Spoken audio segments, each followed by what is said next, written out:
What a wasted time. Should have been here on the outside, read the signs. Used to call you mine. Gave it my best, but I don't need one more try. Cause, baby, I'm all out of hope. Could I find it when I go? Think we're only here to stay alive now. Funny, we ran out of kicks. Now you only make me sick. Think we're only here to stay alive now. Cause I know what a waste, what a crime, what a fucked up time, and I should go. So I take what I can and I toss it in the car. Drive away down the highway, I can't stay. Cause I know that all I know, it's time to go. Ayan, hello guys! Hello mga syalak! Good afternoon sa ating lahat! Welcome back! Nandito na naman kayo. Sa mga ayaw makita yung pagmumukha ko or yung boses ko, please lang lumayas kayo dito sa channel ko. 'Di ba? Kung nandito lang kayo para magmanman. But anyway, kung nandito kayo para magmanman, okay. Pangdagdag views din kayo. Charis. Ayan, sa previous vlog ko, thank you so much sa mga positive comments, positive, statement or messages for me. Maraming salamat ko. Hindi ko ini-expect. At sa nagbisaya, salamat. Dumugo yung ilong ko. At sa nagsabing, higop muna daw ako ng kape nang may tunog. Hindi naman ako nag-expect na parang nasa mic pala, malapit pala sa mic. O, eto, para sa'yo.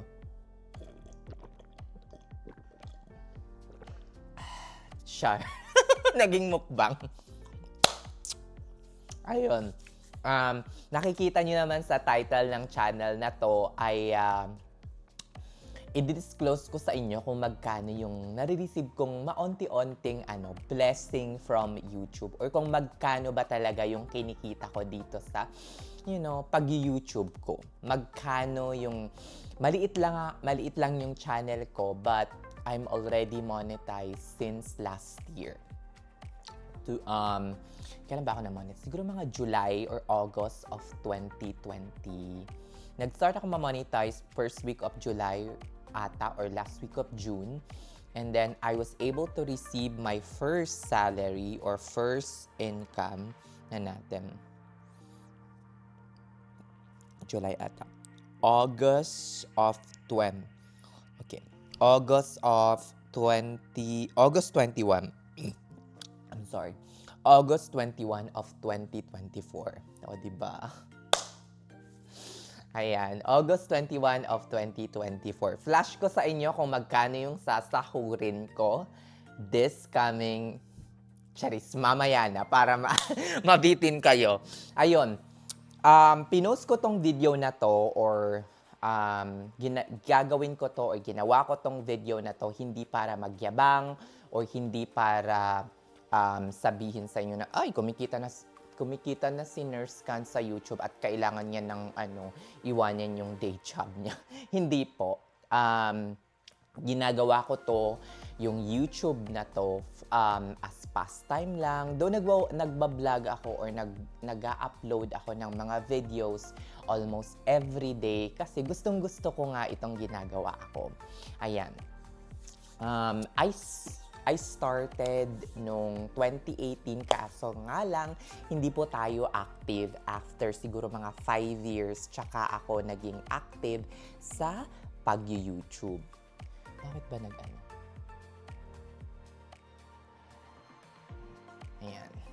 Ayan, bumalik na kasi nagsislanting yung camera. Shalak, parang naggaganyan-ganyan. Anyway, ginawa ko tong video na to para maka-inspire ng mga fellow nating Kunars na parating pa lang dito, na kung sakali yung mga daratnan nilang states or lugar is walang nagbablog, sana kung gusto nilang mag-vlog is ma-inspire silang gumawa ng mga videos and useful content doon sa specific state na yon or specific area na yon, para yung mga parating naman or yung mga susunod naman sa kanila papunta dito is magkaroon ng idea on how it feels or how it's like to live and work here in America. 'Di ba? Sana maka-inspire tayo ng mga parating na mga Kunars natin na mag-vlog ng kanilang journey, kasi hindi ko naman kayang i-cover lahat ng states dito, no? At wala rin naman sigurong vlogger dito ang may kakayahang ma-cover or ma-share lahat ng mga information needed sa iba't ibang mga states. Napakalawak po ng Amerika. It has 50 states, and each states parang isang buong country na. 'Di ba? Parang isang Pilipinas na ganon, 'di ba? So, sana maka-inspire tayo ng mga fellow Kunars. Pero ito lang yung masasabi ko bago ko sabihin kung magkano yung kinikita ko or magkano yung paano ako kumikita.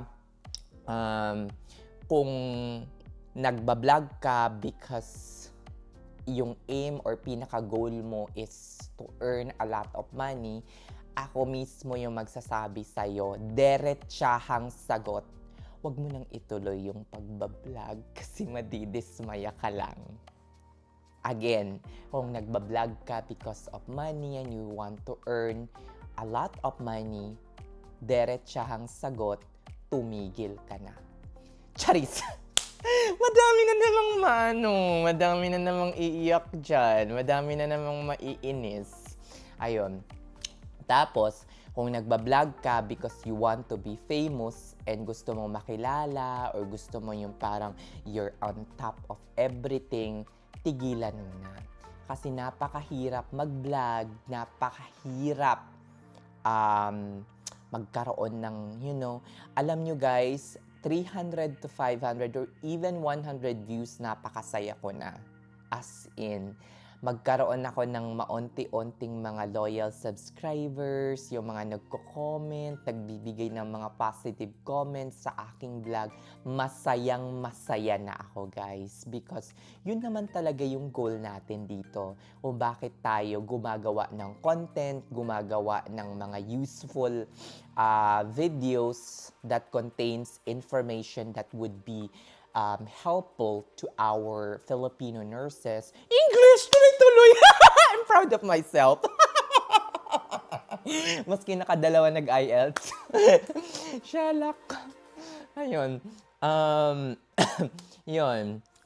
Kung yun yung parang yung parang goal mo, is tigilan mo na. Pero kung ang goal mo is makatulong, makaspread ng positive vibes, at makapagbigay ng inspirasyon at motivation sa mga Kunars natin na nawawalan ng pag-asa or merong moods na up and down. Alam nyo guys, napakahirap mag-antay.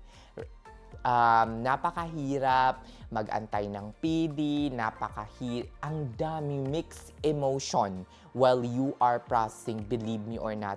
Even doon pa lang sa mga magtitake ng NCLEX, kaliwat ka ng paperwork, nakaka-stress. And being able to watch yung life ng isang Kunars na nagbablog dito sa Amerika is nakaka-inspire or parang nagbibigay yun ng rason sa ating mga fellow Kunars na nasa Middle East or in the Philippines na magpatuloy or ipagpatuloy ang laban para sa kanilang American dream.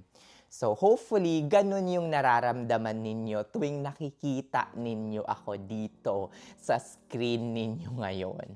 Ayan. So sana may mga ma-inspire tayo sa video na to. Ayan. Sabihin ko na sa inyo kung magkano. Nasaan na ba yung wala sa notebook ko eh. Tingnan natin. Ayan. Let's start muna paano kayo mamamonetize or kailan ako nag-start kumita ng pera? 'Di ba? Na-monetize ako, guys, last year ata, 2020. Kailan ba yun? Last year is 2024. 2018 pa ako nag-start, pero right after ng first video ko, hindi ko nagustuhan yung feedback or outcome. So, ang nangyari, hindi ako nag-apply for monetization at nawala na lang ako ng pag-asa. In short, at that time, alam ko hindi para sa akin yung YouTube.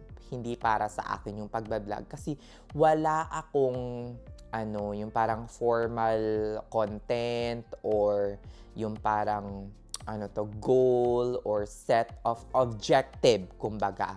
Kung ano yung gusto kong mangyari sa channel ko. 'Di ba? Sino yung tutulungan ko? Sino yung magiging audience ko? Walang ganun. So parang purely money yung nagmo-motivate. So since wala nga, ngayon 2018 nabuhay ulit tong channel ko nung 2023. So nung 2023 na pagkarating ko dito, nag-start na ako mag-vlog and ang requirements napakataas na.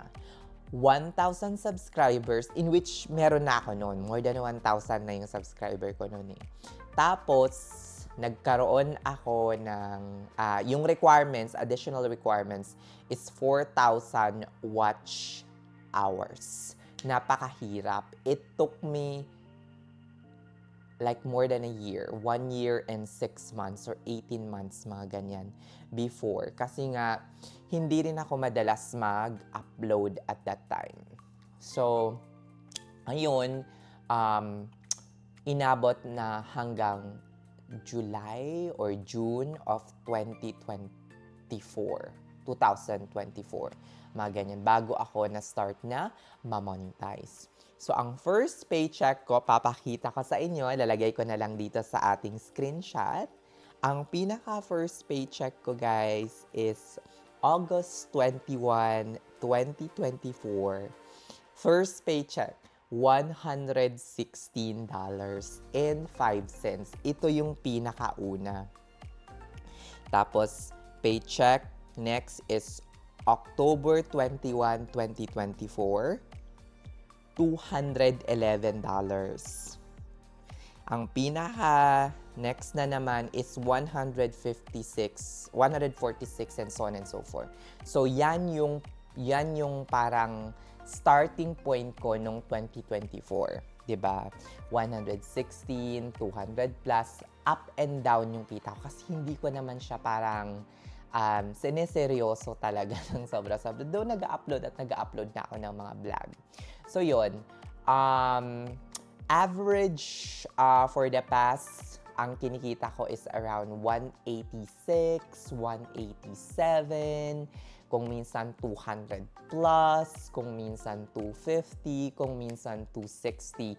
It really depends kung meron akong video na parang medyo aangat siya. So, for example, let's see. Get tayo ng example dito. Ayan. Dito sa aking my experience sa immigration something, meron ako ditong 7,900 something views. To be exact. 7,973 o mag-8,000 views na siya.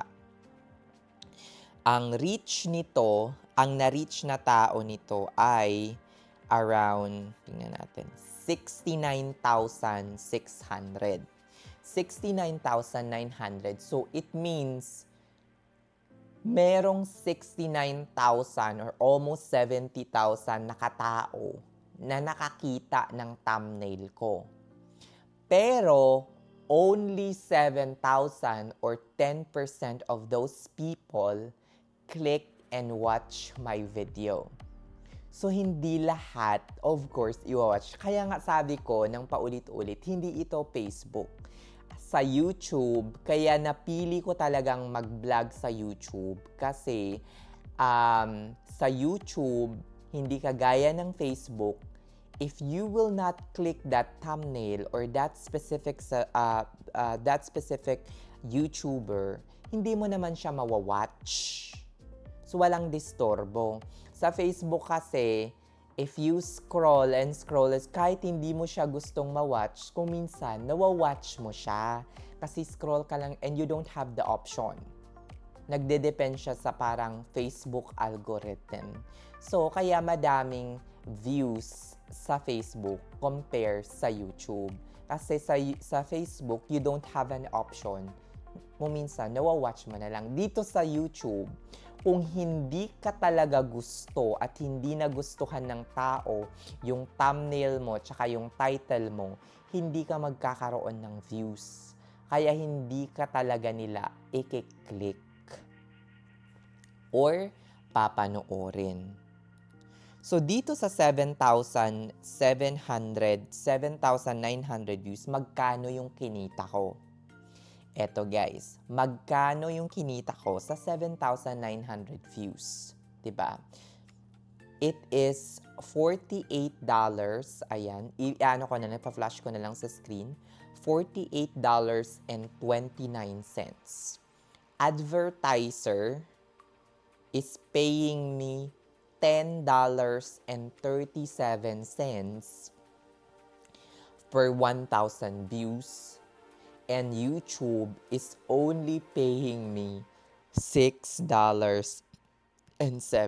So, halos 40% ang kinukuha ni YouTube.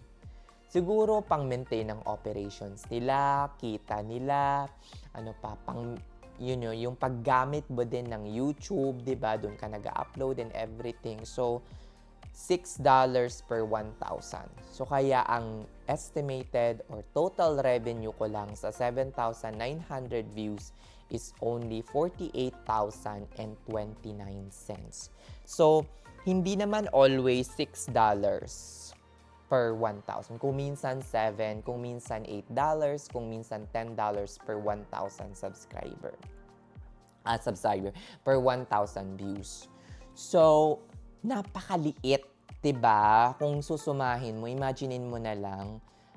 Pero kung parating mataas yung views mo, ay magkakaroon ka ng, enough. Kasi merong one time, umabot din ng 300, 350, mga ganyan.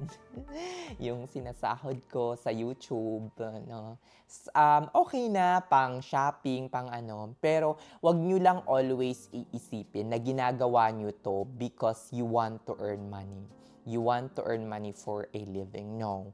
Because pag inisip nyo yung ganon sa kakagawa nyo niyang video, mapoprostrate lang kayo. Huwag nyong lukuhin yung sarili ninyo na this is just for memories. This is just storage of memories and some. You can store your memories in Instagram or somewhere else. 'Di ba? Marami kayong mapagtataguan. Inom muna tayo ng kape. Pero kung bukal sa puso nyo talaga yung paggawa ng videos or paggawa ng content, whether magbigay ng katatawanan, kasiyahan, motivation, or inspiration sa ating mga tagapanood, why not? Go for YouTube. Wag nyong iisipin yung pera because it's not, hindi siya worth it. Sa lahat ng pagod, sa lahat ng, nakakapagod din kayang mag-edit. Buti ako, ngayon, nag-edit na ako ng onti-onti kasi bobo pa rin ako sa pag-edit eh. So, nag-edit na ako ng onti-onti, naglalagay ako ng music, ganyan. Tapos nag-aano ako ng mga thumbnail ko, shalak, di ba? Onti-onti, di ba? Para, So, i-reveal ko sa inyo guys, ayoko nang pahabain ng sobra-sobra itong video na to. Ano pa ba yung gusto kong sabihin sa inyo bago ko i-reveal sa inyo?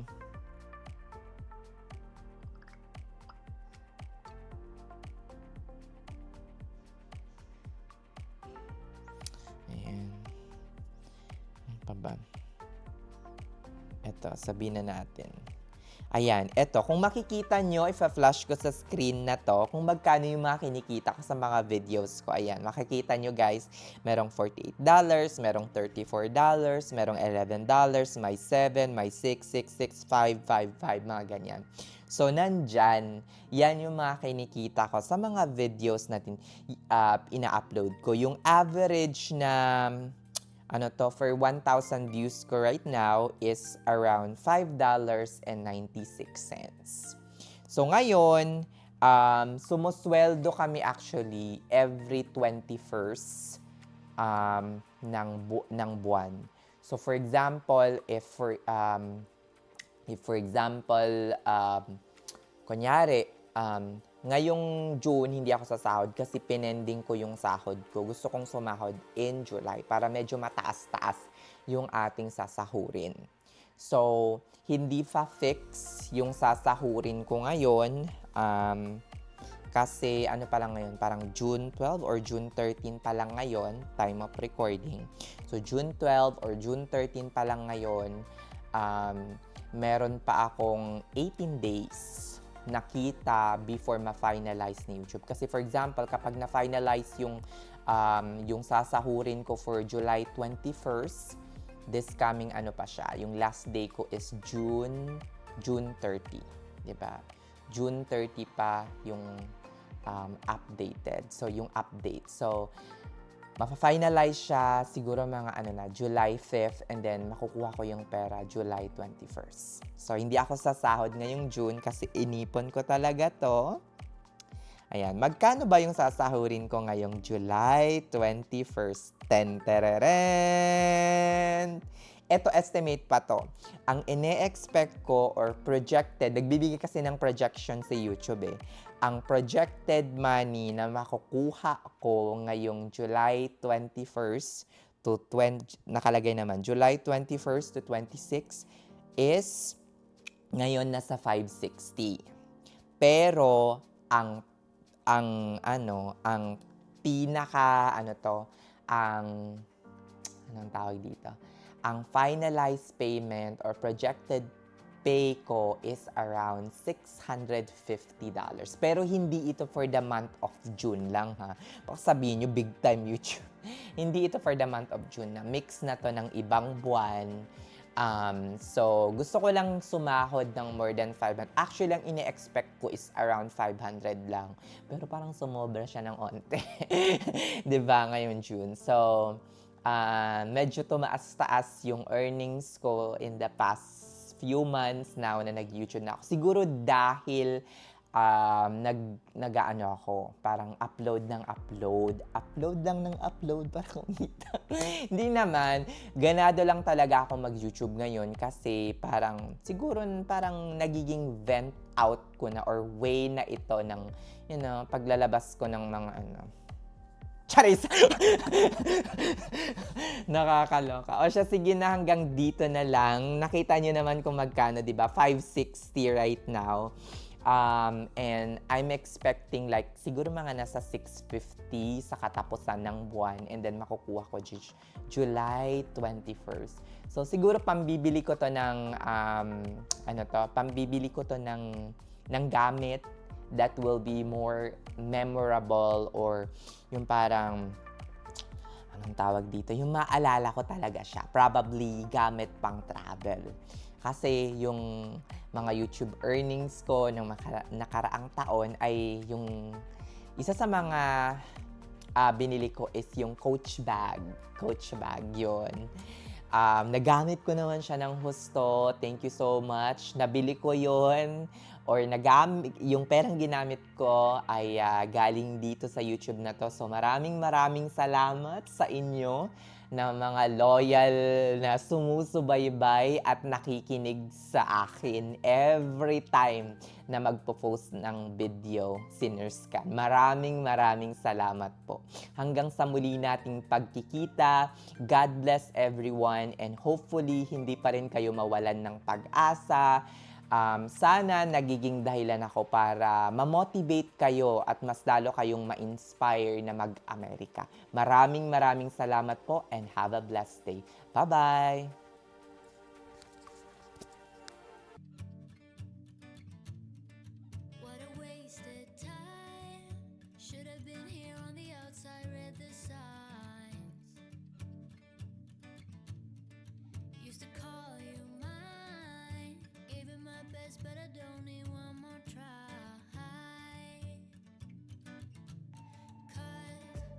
be